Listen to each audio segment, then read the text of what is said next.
Invasive alien species are widely recognized as one of the major drivers of biodiversity loss. They disrupt ecosystems, result in economic costs, and can even affect human well-being.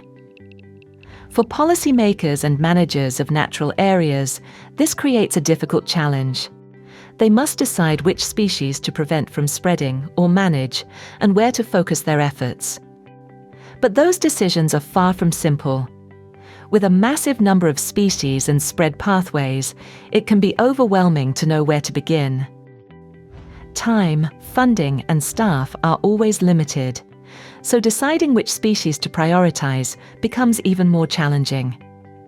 There's also a key question. Should we focus on species that are already causing major damage, or act early on those that are just beginning to spread before the problem escalates? And risk is never the same everywhere. A species that is highly invasive in one region may be less impactful elsewhere.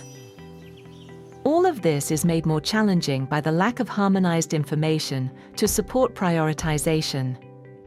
Species distribution models help address this challenge by linking where species occur to the environmental conditions that enable their persistence. The models can generate predictions based on current environmental conditions, as well as future scenarios that account for climate change and land use change.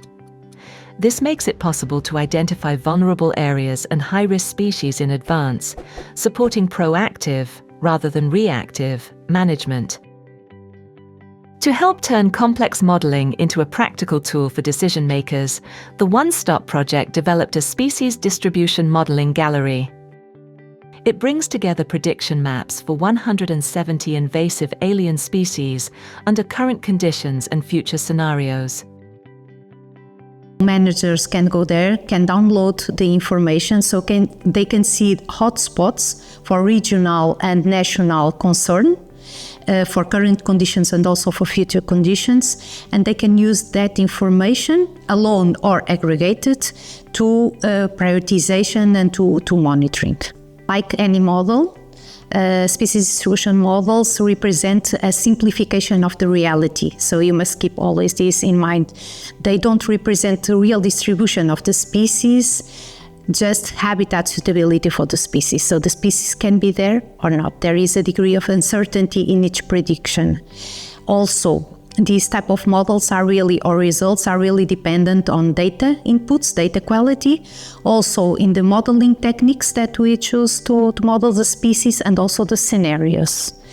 And for this gallery, we would like to highlight that socioeconomic factors and management practices were not included to calibrate and to create these models and these results.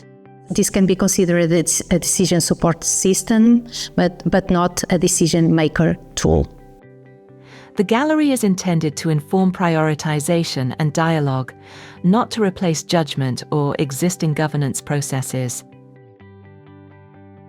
So we will provide managers with new versions of models as soon as we get more available information to feed and to create models.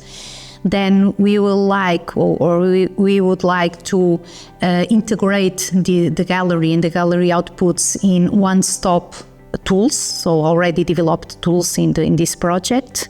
And we would like, and we will do this, to strengthen the link between our results and stakeholders in the living labs and end users of the model. So we will need feedback from them to improve the models and to improve the outputs that they want and they need from our models. We would like to help with tools to improve proactive management and not reactive management for invasive alien species.